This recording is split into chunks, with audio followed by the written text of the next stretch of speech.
Cumprimentamos a todos com a paz do nosso Senhor e Salvador Jesus Cristo. Estamos iniciando mais um EBD na TV. Eu sou o pastor Luiz Henrique de Almeida Silva, pastor Henrique. Morava antes em Imperatriz do Maranhão, agora moro em Americana, São Paulo.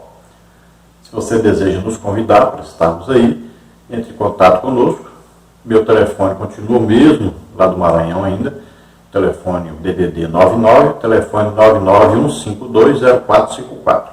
O telefone de minha esposa, irmã Edna, é aqui de Americana, telefone DDD 19, e o telefone 98448-2187.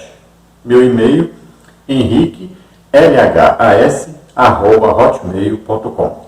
Quero te pedir para ajudar-nos aí, clique aí no sinalzinho positivo e se inscreva no nosso canal. Aí tem um lugar para se inscrever, você se inscreve aí nesse que está aparecendo em vermelho embaixo aí do vídeo, né? Quando estiver com o celular em pé ou no computador, você vai ver que tem aí inscrever-se, né? Então você clique aí, tá bom? Tudo que eu colocar na internet você vai receber aí.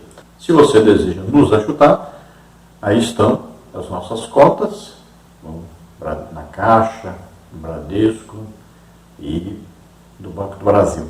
O Banco do Brasil é o nome da minha esposa. Então você envie, mesmo que seja R$10, envie para nos ajudar. Nós estamos agora com um projeto de fazer uns cultos na rua e nós necessitamos comprar uma caixa de som. Está custando por volta de R$3.000, então nós precisamos muito da sua ajuda. Nos ajude. Nós estamos estudando então neste quarto trimestre de 2020 nas revistas SPAD com o tema A Fragilidade Humana e a Soberania Divina, o Sofrimento e a Restauração de Jó. Nós temos aí como comentarista da CPAD deste trimestre o pastor José Gonçalves, que é pastor e líder ali da Igreja Assembleia de Deus de Nossa Senhora dos Remédios, no Piauí. A lição de hoje é a lição número 2, que tem como título Quem era Jó? E nós vamos ver os seguintes tópicos e seguintes subtópicos. No tópico 1, um homem de caráter irretocável. Subtópico 1, íntegro, sincero, versículo 1. Subtópico 2, reto, versículo 1. E subtópico 3, temente a Deus e desviava-se do mal, também no versículo 1. No tópico 2, temos aí um homem sábio e próspero. Subtópico 1, um conselheiro sábio. Subtópico 2, um homem próspero. Subtópico 3, uma prosperidade baseada no ser. Tópico 3, um homem de profunda piedade pessoal. Subtópico 1, um homem dedicado à família. Subtópico 2, um homem de moral e piedade. Subtópico 3, um homem de vida consagrada. Então vimos na lição 1, estudamos aí sobre o livro de Jó. Agora na lição 2, nós vamos estudar então sobre o Jó, a pessoa do Jó. Vamos ver a leitura bíblica em classe, que está no livro de Jó, capítulo 1, do versículo 1 ao versículo 5. Vamos ver, diz assim: Havia um homem na terra de Uz, cujo nome era Jó. E este era um homem sincero, reto e temente a Deus, e desviava-se do mal. E nasceram-lhe 7 filhos e 3 filhas. E era o seu gado 7.000 ovelhas e 3.000 camelos e 500 juntas de bois e 500 jumentas. Era também muitíssima a gente ao seu serviço, de maneira que este homem era maior do que todos os do Oriente. Iam seus filhos e faziam banquetes em casa de cada um no seu dia, e enviavam e convidavam as suas 3 irmãs a comer e beber com eles. Sucedia, pois, que tendo decorrido o torno de dias de seus banquetes, enviava Jó e o santificava e se levantava de madrugada e oferecia holocaustos segundo o número de todos eles, porque dizia Jó: porventura pecaram meus filhos e blasfemaram de Deus no seu coração. Assim o fazia Jó continuamente. Então nós estaremos comentando essa leitura, né? Aí no capítulo 1, do versículo 1 ao versículo 5, onde nos é dado aí bastante informação sobre Jó. Veja bem, nós vamos ver aí que Jó era casado, tinha 10 filhos, né? Eram 7 homens, 3 mulheres. Vamos ver que Jó era um homem muito rico. Começa o livro falando sobre Jó. Depois nós vamos ver o que Deus fala sobre Jó. Como Jó era conhecido no céu. Então hoje nós vamos ver primeiro como o livro, que é inspirado pelo Espírito Santo, fala sobre Jó. Então Jó, sincero, reto, temente a Deus, se desviava do mal, excelente pai e um homem muito rico. Jó era um sacerdote na sua casa, orava pelos seus filhos e sempre estava se preocupando com eles, com o relacionamento entre eles e Deus. O textual da lição está em Jó, capítulo 1, versículo 1, que diz: havia um homem na terra de Uz, cujo nome era Jó, e este era um sincero, reto e temente a Deus, e desviava-se do mal. A verdade prática diz: quem zela por um caráter irrepreensível obtém testemunho acerca de sua integridade. Então, caráter irrepreensível tem muito a ver com a integridade da pessoa. E esse irrepreensível é diante de Deus. O importante é isso. Como a pessoa é vista no céu, como é vista diante de Deus. Veja, Jesus era injuriado, mal falado, perseguido, foi preso, apanhou, foi crucificado, foi tratado como o pior homem da terra. Então, se nós olhássemos para a reputação de Jesus diante dessas autoridades de sua época, ele seria muito mal visto, muito mal falado. Mas, e no céu? Então Deus diz, dá o testemunho disso, em quem eu me comprazo, quem eu tenho todo o meu prazer. Ele é obediente, obediente até a morte, morte de cruz. Então Deus testifica de Jesus. Se nós olharmos para os apóstolos, a mesma coisa. Foram perseguidos, mal falados pelas autoridades. Veja só que coisa interessante. Mas como eram conhecidos no céu? Então Deus dava testemunho deles. Deus testificava da sua pregação e da sua união com Deus, com sinais, prodígios e maravilhas. Então Deus sempre testifica daqueles que lhe agradam. E pode ver uma coisa interessante. Todos aqueles que Deus chama, que agrada a Deus, que está fazendo a obra de Deus, todos eles passaram por milagres de Deus em suas vidas. Em suas vidas e através de suas vidas. E é aquilo que Jesus disse para os religiosos de sua época: vocês não conhecem as Escrituras e nem o poder de Deus. Vamos ver a introdução da lição, que diz assim: o autor sagrado não elabora uma biografia de Jó, mas traça um perfil que diz muito sobre esse gigante da fé. Jó foi um homem diferente, não em natureza, pois ele era igual aos demais de sua época. Todavia, foi sem dúvida distinto na espiritualidade. Ele foi um homem que não apenas possuía bens materiais e uma família sólida, mas mantinha profunda comunhão com Deus.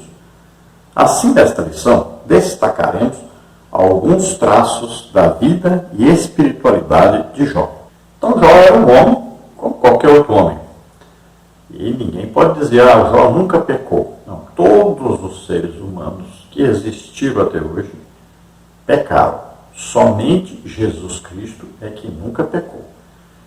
Então, não vá pensar que Jó era perfeito. Né? Então, era um homem íntegro, sincero, reto, temente a Deus, que se desviava do mal. Era um homem justo, e Deus deu testemunho da sua justiça. Foi incluído aí na lista dos 3 homens mais justos, desde Gênesis até Ezequiel. Veja só, aí então Deus deu testemunho, né? Noé, Daniel e Jó. Foram os 3 homens mais justos, né? Aí, desde os livros aí, do início do livro de Gênesis até o livro do profeta Ezequiel. Então veja que o testemunho é de Deus. Ele que dá testemunho desses 3 homens. Então Jó não era um exemplo de um homem que tinha espiritualidade, que conhecia realmente a Deus, que tinha intimidade com Deus. Não era um homem de extrema fé. Não. Ele era um homem religioso. Então primeiro ele vai passar por uma experiência com Deus, para depois se tornar assim, um homem de fé, um homem de espiritualidade, um homem de intimidade com Deus. Nós podemos dar um exemplo de Cornélio. Era um homem extremamente religioso, né? Sincero, temente a Deus, reto. Então a Bíblia dá um testemunho maravilhoso de Cornélio. Mas Cornélio não era salvo. Então veja que Cornélio, após aceitar Jesus como Senhor e Salvador, tendo ouvido a pregação através de Pedro, né?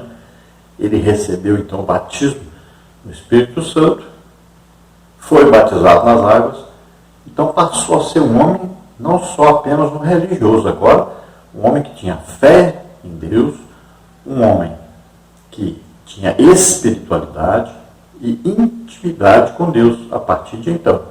Vamos dizer que Cornélio também era um homem de posses, né, financeiras.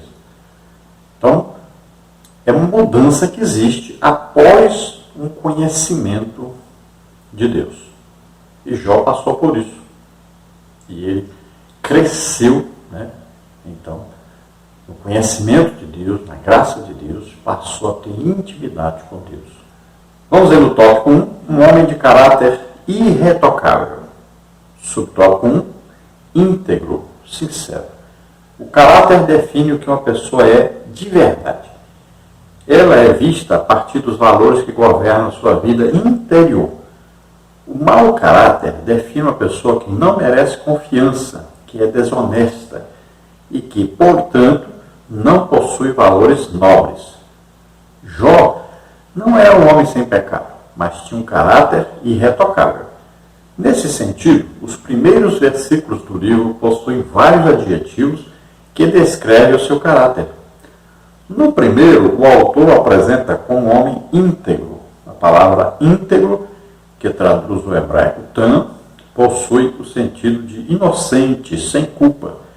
No grego, segundo a Septuaginta, a palavra aletinos remete ao que é verdadeiro. Assim, podemos afirmar que Jó era sincero nas intenções, afeições e diligente nos esforços para cumprir seus deveres para com Deus e os homens. Olha aí a palavra tam, né, que é íntegro, sincero. Então, é perfeito, completo. Perfeito, pessoa a quem não falta força física, beleza, etc. São, saudável.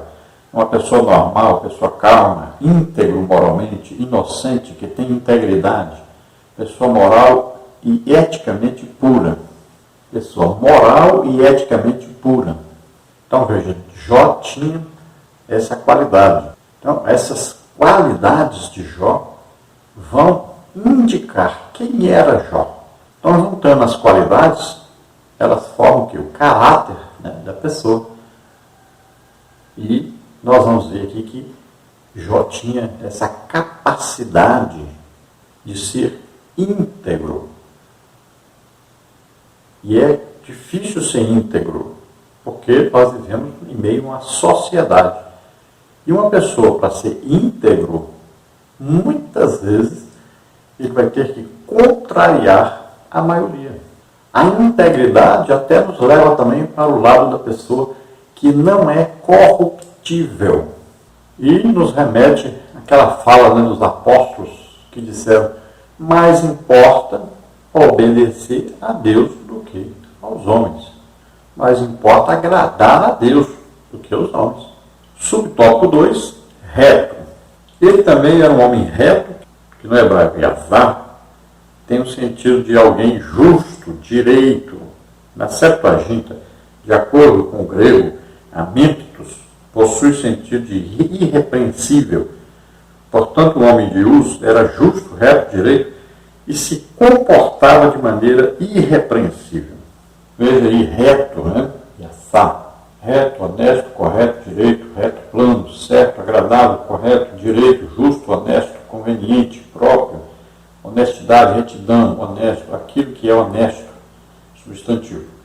Então, aí Jó tinha essa característica na sua vida, no seu caráter, de retidão. Ou seja, ele chegava ao seu objetivo sem dar voltas, né? Ele tinha um rumo certo, ele tinha uma direção que era Deus, agradar a Deus. E a sua justiça tinha a ver com o que Deus achava sobre aquilo, o que Deus falava sobre aquilo que ele ia fazer. Então, ele seguia o caminho de Deus, a orientação de Deus.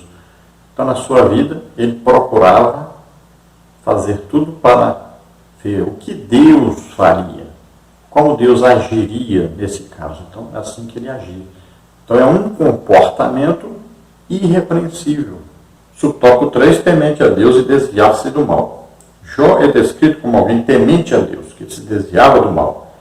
Estas palavras, de acordo com os termos relativos ao hebraico, sur e ari, traduzem a ideia de alguém que prestava reverência a Deus e evitava o mal.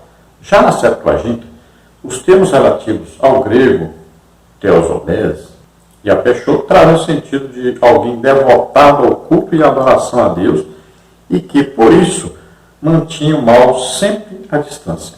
As Escrituras mostram que, muito antes de Salomão, Jó praticava o que o homem mais sábio do mundo posteriormente ensinaria.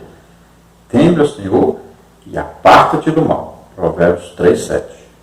Então, temente a Deus, olha aí a palavra, né? Yare, temente, reverente, medroso. E esse medroso aí é medo de fazer o que desagrada a Deus. E vamos ver aí, desviava-se do mal, a palavra aí, cur ou sur. Né? Olha aí, desviava-se, afastava-se, desviava-se do rumo, entrar, partir, afastar-se do caminho, evitar, ser removido, chegar ao fim, desviar, fazer desviar, causar afastamento, remover, tomar, separar, depor, pôr de lado, deixar incompleto, retirar, rejeitar, abolir, ser levado embora, ser removido. Então, esse temente a Deus aí tem a ver com ter medo de fazer o que desagrada a Deus. Temente a Deus tem a ver com respeitar e se submeter à direção de Deus, a fazer aquilo que agrada a Deus, sempre pensando aí no poder que Deus tem sobre nós, sobre a nossa vida, sobre o nosso futuro. E Jó se desviava do mal. Então, esse desviar do mal é enxergar que uma coisa pode nos levar, nos conduzir para longe de Deus, para desagradar a Deus. Então, o que acontece? Então, nós devemos que mudar o caminho, mudar o rumo. Então, quando nós vemos que vai prejudicar a nossa comunhão com Deus, aí a gente faz o quê? Passa por outro caminho. Se nós estamos vendo alguma coisa, assistindo alguma coisa, lendo alguma coisa, falando alguma coisa, e ver que isso vai nos conduzir para longe de Deus, vai nos afastar de Deus, vai desagradar a Deus, o que nós fazemos? Mudamos de rumo. Para isso que existe o quê? Um controle remoto, né? Na TV, no celular. Então você vai fazer o quê? Mude de rumo. Então, lá no seu trabalho, né? Lá no colégio, Em todas as situações. Você vê, isso aqui vai me afastar de Deus, isso aqui vai desagradar a Deus. Vai desagradar o Espírito Santo que mora dentro de mim. Então, mude o rumo, né? Mude o rumo. Isso é afastar-se do mal. Nós temos sempre duas opções, seguir o bem ou seguir o mal. E lá em Deuteronômio, Deus diz, coloco diante de vós, né, dois caminhos. O caminho do bem e o caminho do mal. É o caminho da vida e o caminho da morte. Então escolhe a vida para que te vá bem, para que esteja com Deus, para que esteja salvo. Então escolhe, tem dois caminhos a escolher. Escolhe o caminho de Deus, o caminho do bem, o caminho da vida. Vamos agora ao tópico 2, que tem como título Um homem sábio e próspero. Subtópico 1, um conselheiro sábio. Há pessoas ricas que nem são sábias, nem tampouco prósperas. Possuem conhecimento, mas não entendimento. Riquezas, mas não prosperidade.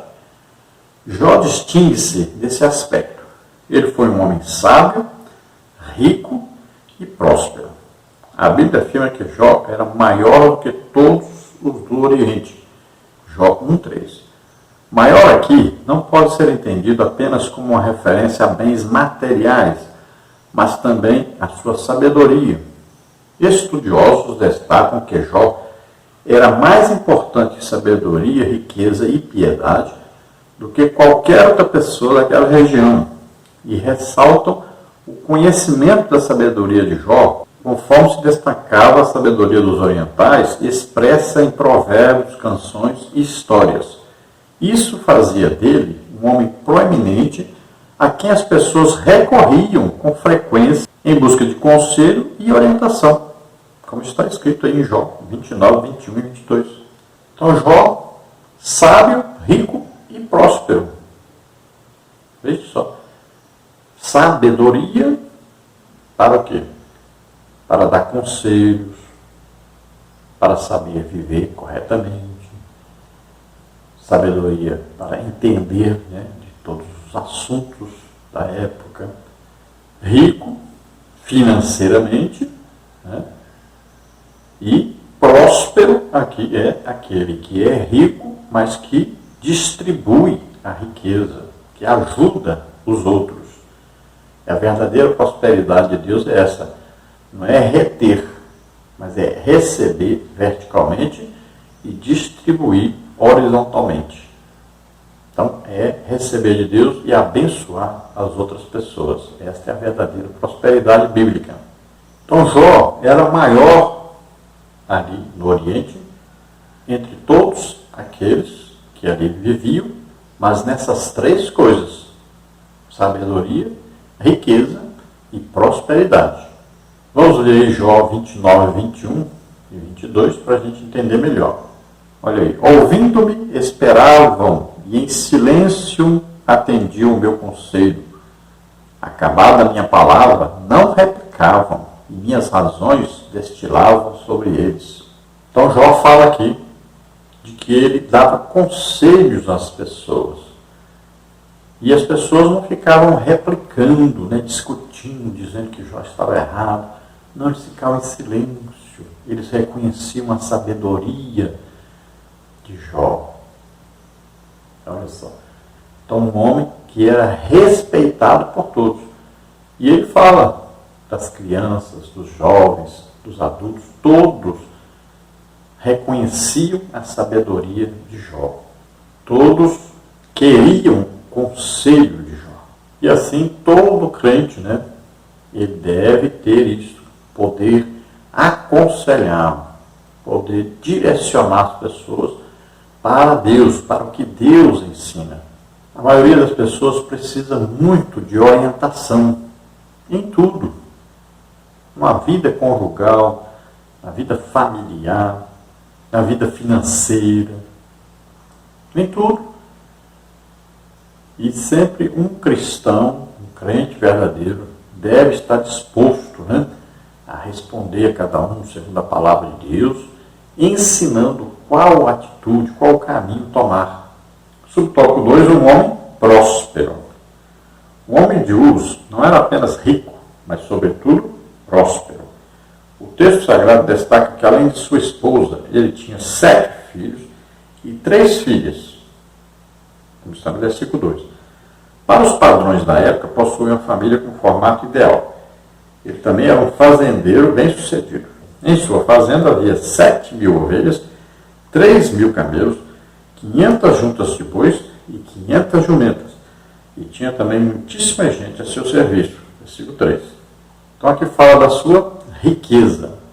Riqueza, então fala que quantidade, né? Olha aí, 10 filhos. Então uma quantidade de filhos, né? Que indica aí uma quantidade que um pai de família da sua época e também da nossa época possui uma grande riqueza, porque a Bíblia nos ensina que os filhos são bênçãos de Deus. Tem muita gente dizendo por aí, não, 10 filhos porque para a sua época. Não. Para Deus, sempre nós devemos ter muitos filhos. Não pense que isso mudou, não. Deus não mudou, não. É o que ensina a palavra de Deus. Veja aí, Salmos 127, 128. Veja aí a prosperidade. Veja aí a riqueza de filhos que tiveram aí, né, os reis como Davi, Salomão e vários outros reis. Vários homens de Deus, né? Então veja só. Prosperidade, riqueza. Então veja que riqueza é quantidade. Então fala de quantidade. Aí hoje, a maioria das pessoas pensa que muitos filhos vai significar pobreza. Veja só. Só que Deus dá aos filhos indicando riqueza, bênção de Deus. Quanto mais filhos, mais bênção de Deus. É assim que a Bíblia ensina. E aí nós estamos vendo, dentro da igreja, abortos e a prática do evitar filhos, que é exatamente o contrário do que a Bíblia ensina. Então Jó tinha 10 filhos, aí 7 homens, 3 mulheres.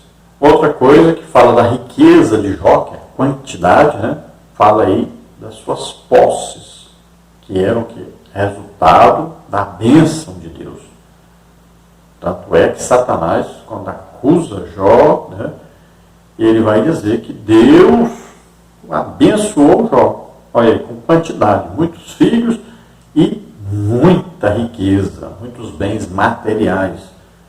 E Satanás diz que é Deus que deu. Então ele fala de 7.000 ovelhas, 3.000 camelos, 500 juntas de bois.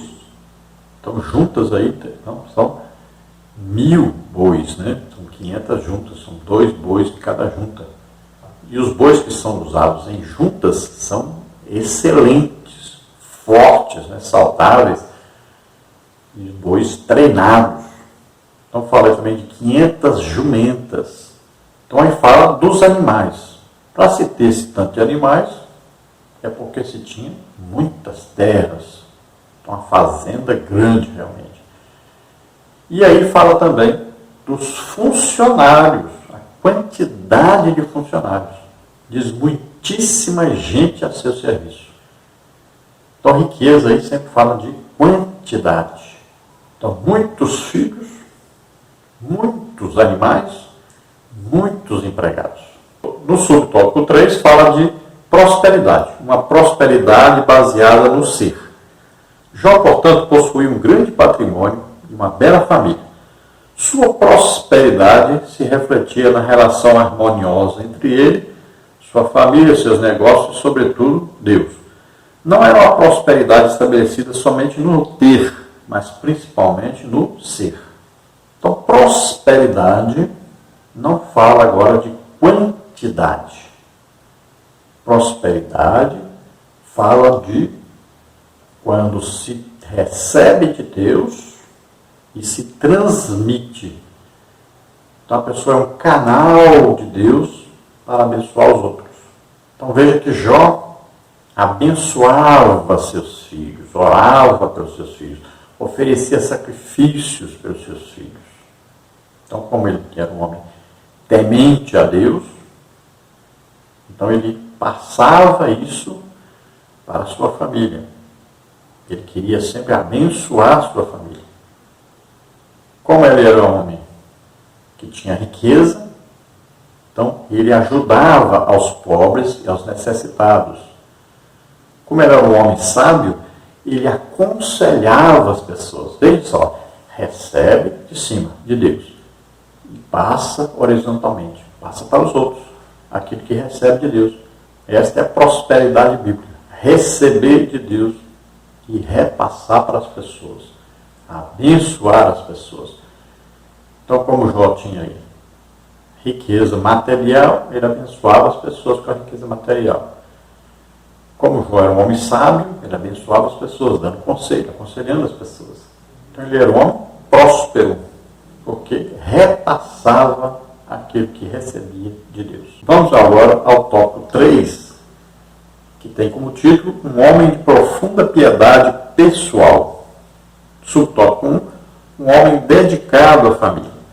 O primeiro capítulo de Jó diz: Iam seus filhos e faziam banquetes em casa de cada um no seu dia, e enviavam e convidavam as suas 3 irmãs a comerem e beberem com eles. Capítulo 1, versículo 4. O ambiente descrito aqui é de uma família em harmonia que, de forma feliz, festejava a vida. De forma alguma o texto sugere dissolução, bebedice ou licenciosidade nessas comemorações. Eram confraternizações feitas no ambiente familiar. E eu quero pedir aqui perdão, desculpa ao comentarista, mas eu não concordo com isso. Eu vejo diferente. Veja bem, nós não vamos ver Jó nem a sua esposa nas festas dos seus filhos. Tanto é que quando morreram, veio o empregado correndo dar notícia. Seus filhos estavam comendo e bebendo vinho. E de repente a casa caiu. Né? Aí não foi Deus não, gente, que mandou esses ventos, não. Foi Satanás. Satanás veio atacar Jó aí na parte financeira, né? Perdeu também os seus funcionários e também perdeu os seus filhos. Veja que Satanás não matou a esposa de Jó. A esposa estava com Jó o tempo todo. Agora, os filhos faziam suas festas e viviam de festa em festa, e bebendo e comendo. E isso indica para nós glutonaria e também bebedice. Bebiam vinho, está escrito aí. E também seus pais não participavam dessas festas. Isso quer dizer que Jó não aprovava essas festas. Se ele aprovasse, ele estava lá. E se essas festas eram festas boas, não precisava, toda vez que terminasse uma festa, o Jó vinha orar, vinha santificar os seus filhos, vinha oferecer sacrifícios por eles, porque o livro de Jó não é um livro doutrinário, né? É aí uma poesia. Então não vai haver uma acusação aos filhos de Jó. Deixa apenas o quê? Subentendido. Para que seu pai ia chamar seus filhos e santificar os seus filhos toda vez que tivesse uma festa, se eles estavam fazendo coisa boa e tudo certinho? Não precisaria. Por que essa preocupação excessiva de Jó com seus filhos? Se porventura fizeram alguma coisa, blasfemaram contra Deus, porque ele já sabia que era isso que eles faziam. Veja bem. Então, veja que esses 10 filhos morreram.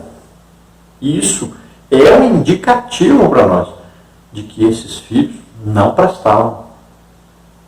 E quando Deus dá para Jó tudo em dobro, ele dá filhos melhores, porque esses eram ruins. E veja que esses filhos de Jó não tiveram filhos, mas os outros que Deus deu tiveram filhos, netos, bisnetos, né? Jó chegou até a ver os tataranetos. Nós acreditamos que Jó viveu por volta de 200 anos, porque depois de ser abençoado por Deus, ainda viveu mais 140 anos. Então, na minha opinião, veja bem, na minha opinião, esses primeiros 10 filhos de Jó não prestavam. Agora, Jó era um excelente pai. Era um excelente exemplo para os seus filhos. Porém, seus filhos não foram tementes a Deus, seus filhos não seguiram as orientações dos pais, e seus filhos nem convidavam seus pais para suas festas, porque queriam fazer o que não prestava. E a culpa era de Jó? Não. Veja aí, os filhos de Samuel, do profeta Samuel, prestavam? Não. A culpa era de Samuel? Não. Subtópico 2, um homem de moral e piedade. Jó foi um homem que possuía uma forte moralidade e uma sólida espiritualidade. Além de seu caráter irretocável, o texto deixa claro que ele tinha uma vida piedosa. Jó 1,5. Essa piedade está presente não apenas nos primeiros capítulos, mas em todo o livro. Mesmo nos momentos de desespero, como consequência de sua provação, ele sempre mantinha seus olhos em Deus. Essa piedade era a causa da dedicação de Jó à família. Então Jó tinha sempre o desejo de agradar a Deus, de ser fiel a Deus, né? E ele passou por tudo com paciência, embora muitas vezes, né, tenha chegado a um desespero, até de pensar que não devia nem ter nascido, né? Jó se lamenta, não entende o que está acontecendo com ele, fala coisas que não devia falar, depois no final ele vai se arrepender, né, diante de Deus, daquilo que pensou, daquilo que falou, e Deus o restaura, Deus o perdoa. E ele vai dizer que conhecia Deus apenas de ouvir falar. Mas agora os seus olhos veem Deus, agora ele tem uma revelação realmente de Deus, ele consegue perceber Deus ali presente na sua vida. Antes ele não enxergava Deus dessa maneira. Então Jó tinha um caráter irretocável, ou seja, um caráter que fazia com que as outras pessoas vissem que ele era um homem que chegava a quase perfeição. Se não fosse Deus saber de todas as coisas, né, Jó poderia passar até por uma pessoa que não tinha nenhum defeito, nenhum pecado. Mas é claro que todos pecavam. Mas quem olhava para Jó via um homem perfeito. Subtópico 3, um homem de vida consagrada. A piedade de Jó está evidente no cuidado espiritual que ele tinha com os filhos. Jó sempre orava por eles.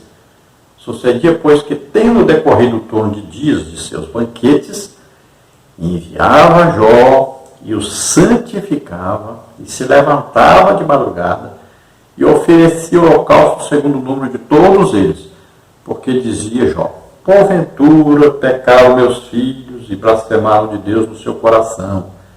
Assim o fazia Jó continuamente. Jó 1,5.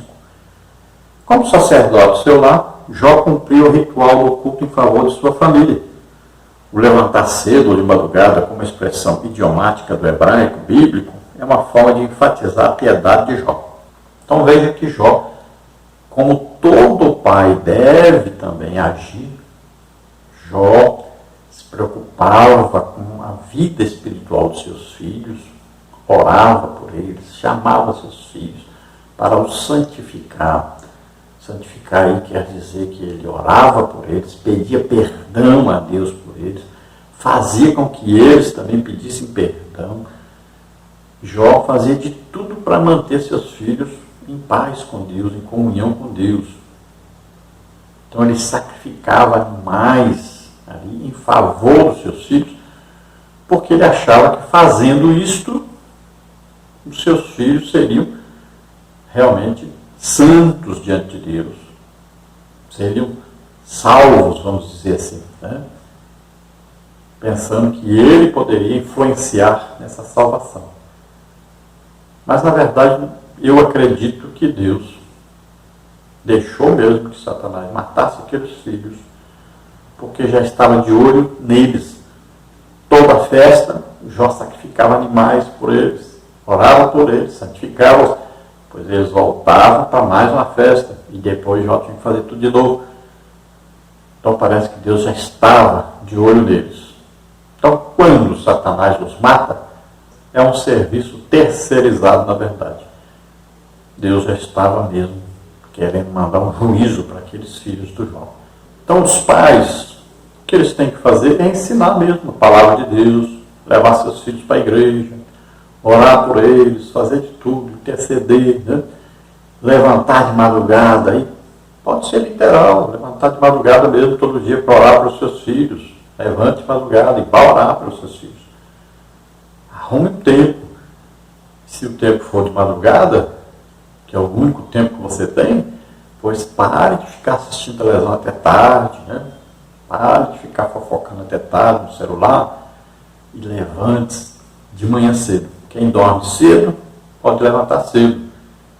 Quem dorme tarde não consegue levantar cedo, é evidente. Eu levanto todo dia, 5h30 da manhã, todo dia. Tem gente nas cidades grandes que vão pegar aí trem, ônibus e tal, várias condições, sai de casa 4 horas da manhã. Mas, olha bem, se você dormir cedo, você consegue acordar cedo. Então, ore, arruma um tempinho, ore, fale com Deus, interceda pelos filhos. A gente vê quantos acidentes terríveis acontecem por aí, tanta coisa ruim. Mas quando tem um pai, uma mãe orando por um filho, Deus livra esse filho de acontecer coisa terrível com ele. São os filhos hoje, são rebeldes. E quanto mais se aproxima a volta de Jesus, mais rebeldes vão ficando. São filhos desobedientes aos pais. Mas os pais não podem deixar de orar pelos seus filhos, de interceder pelos seus filhos. Então, amo os que me amam e os que de madrugada me buscam, me acharão. Então, esse momento precioso que nós temos aí, né? Porque aquela hora melhor de se dormir é aquela madrugada, pois Deus diz, esta aí que eu quero, esta hora que é importante para você. Deus gosta de coisas que custam caro para nós. Isso é adoração a Deus. Por que Elias ofereceu água no altar? Porque a água era a coisa mais preciosa que existia. Estava aí em 3 anos e meio sem chover. E ele vem e diz, coloca a água no altar. Colocaram, ele disse, não, coloca mais água. Porque a coisa mais difícil que tinha de achar naquele momento era água. Mais caro era água. E ele oferece a Deus. Olha lá Davi. Os soldados quase morreram para pegar água para o Davi. Traz para o Davi, ao invés de beber, ele derrama. Ele oferece a Deus, porque aquela água custou caríssimo. Olha só. Então Deus quer coisas que nos custam caro. Por isso o dízimo é tão difícil para as pessoas. Porque custa caro. Tem que ser coisa que custa alguma coisa. Isso é adoração. Olha, Jó pegava animais, bois, né, e oferecia em sacrifício em favor dos seus filhos. Ele oferecia alguma coisa que tinha valor. Então essa devoção é demonstrada pela consagração vivida por ele. O texto diz que ele se santificava. O vocábulo português santificava traduz o termo hebraico kadash, ou kadosh, que possui o sentido de ser separado ou consagrado. Uma pessoa que é consagrada é uma pessoa que ora. E uma pessoa que ora é uma pessoa consagrada. Portanto, à luz da vida de Jó, somos instados a viver uma vida consagrada diante de Deus e dos homens. A melhor maneira de se fazer isso é estudando, lendo a Bíblia, jejuando e orando. Isso é consagração a Deus. Isso é separação para Deus. Isso é busca de intimidade com Deus. E quando você conseguir atingir essa intimidade com Deus, aí o que vai acontecer? Onde você for, a presença de Deus estará com você. Oração. Nós temos que orar mais. Eu luto muito para orar 3 horas por dia. Todo dia. Estamos lá lutando para 3 horas por dia orarmos. Aí, de madrugada, depois antes do almoço, depois à tardinha, todos os dias, 1 hora de cada vez. Então, é um esforço que fazemos. Mas onde nós vamos, Deus está conosco, está presente conosco. Então existe aí, vamos dizer assim, uma áurea, né? Uma presença, uma unção do Espírito Santo. Então existe sempre salvação de almas, existem curas, existem manifestações do Espírito Santo. Que é isso que tem que ser. É isso que vai no Evangelho. É isso que o Evangelho ensina. Onde os apóstolos iam, a Bíblia diz, olha, em Marcos, né, capítulo 16, versículo 20, diz que Deus confirmava a palavra que eles pregavam, com sinais, prodígios e maravilhas. Veja lá, Filipe, sinais, prodígios e maravilhas. Estevão, sinais, prodígios e maravilhas. Pedro, sinais, prodígios e maravilhas. Paulo, sinais, prodígios e maravilhas. É assim que o Evangelho é pregado, levando a presença de Deus onde quer que nós formos. É como se nós fôssemos uma bateria. Nós temos que orar, jejuar, estudar a Bíblia, e nós vamos nos carregando, porque na hora que nós vamos ministrar, então a bateria está cheia, ou seja, nós estamos cheios do Espírito Santo e a presença de Deus se manifesta. E onde a presença de Deus se manifesta, acontecem sinais, prodígios e maravilhas. O poder de Deus entra em ação. Então, ore mais, busque mais, estudar a Bíblia. Muita gente está estudando. Mas busque, jejue, quase ninguém jejua. E ore muito, quase ninguém ora, nem 1 hora por dia. E é muito triste isso. Jesus disse, nem 1 hora pudeste velar comigo? Pelo menos 1 hora. Ore pelo menos 1 hora por dia. Você não pode orar 1 hora direto? Ore aí, 15 minutos, depois separa outra hora para orar mais 15 minutos, depois você separa outro momento do dia para orar mais 15, e vai assim.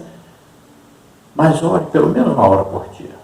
Vamos então à conclusão que diz, destacamos 3 aspectos importantes acerca da vida de Jó: caráter, prosperidade e piedade. Só compreenderemos devidamente a vida desse gigante da fé do Antigo Testamento a partir dessa matriz. É possível que alguém seja rico, mas não possua caráter algum. Da mesma forma, é possível que alguém possua valores morais, sem, contudo, esboçar piedade alguma.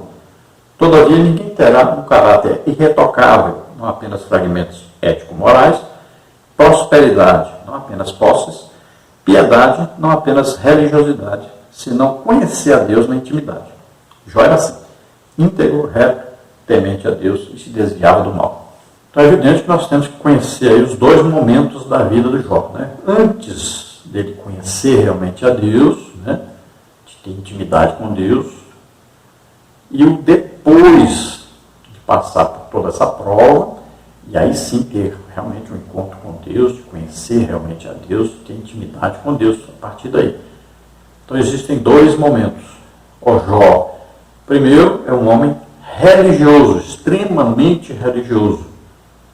Já o Jó, no segundo estágio, já é um homem extremamente espiritual. Então nós temos que entender isso aí. É como, se nós olharmos na vida do Cornélio, nós vamos entender claramente. Um homem, primeiro, muito religioso e depois um homem espiritual. Então esse encontro com Deus, essa intimidade com Deus, esse ouvir Deus falar, isso muda a pessoa, transforma a pessoa, faz a pessoa se tornar espiritual. ter intimidade com Deus. Então Jó passou por isso. Então, essa etapa da vida dele primeira, aí vem os problemas e depois a intimidade. É isso que nós vamos estudar nesse trimestre. Então Jó era íntegro, reto, temente a Deus e se desviava do mal. Eu gosto dessa ideia aí de ver o exemplo de Cornélio. Veja o que a Bíblia diz sobre Cornélio. Havia em Cesareia um homem por nome Cornélio, centurião da corte chamada italiana, piedoso e temente a Deus com toda a sua casa, o qual fazia muitas esmolas ao povo e de contínuo orava a Deus. Veja só que coisa interessante. Cornélio também era assim um homem extremamente religioso, piedoso, orava, temia a Deus, mantinha sua família orando a Deus, tudo. Só não era salvo, precisava de quê? De um contato com Deus. Precisava de quê? Ouvir o Evangelho. Então Deus envia Pedro, Pedro prega, Cornélio e toda a sua família são batizados no Espírito Santo, ouvindo a pregação da palavra de Deus. Veja só. Faltava só ouvir o Evangelho, a palavra de Deus. E assim aconteceu com Jó. Também era um homem extremamente religioso. Precisava ouvir a voz de Deus, ouvir a palavra de Deus, ter um encontro real com Deus. E aí passou a ser um homem extremamente espiritual. Glória a Deus, aleluia. Para você que está nos ouvindo, nos assistindo, você pode mudar totalmente de vida hoje também. Ter um conhecimento real de Deus, um conhecimento íntimo de Deus. Você pode começar hoje uma vida nova com Deus. Se você ainda não fez a sua decisão, ou se você já fez sua decisão e está afastado dos caminhos do Senhor, às vezes não está nem congregando mais, volte-se para o Senhor agora. Vamos orar juntos. Pai querido, em nome de Jesus, te apresentamos essas vidas, Senhor, que se chega a Ti, arrependidos de seus pecados, querendo Te conhecer mais, ser íntimos do Senhor. Abençoa-os agora, Senhor, tome suas mãos. Grata custe força que ameacei. Senhor, ajuda-os, esforça-os, ajuda-os, abre seus corações para Ti agora. Convence-os do pecado, da justiça e do juízo. Ajuda-os nessa hora, Senhor, em nome de Jesus. Todos que estão doentes, enfermos agora, em nome de Jesus, recebam a cura, recebam o seu milagre. Solta essas vidas, todo mal, em nome de Jesus. Toca, Senhor, essas vidas. Covid-19, desapareça agora dessas vidas, em nome de Jesus. Toca, Senhor. Em nome de Jesus. Solta. Recebe agora a cura, recebe o seu milagre, em nome de Jesus. Amém? Glória a Deus.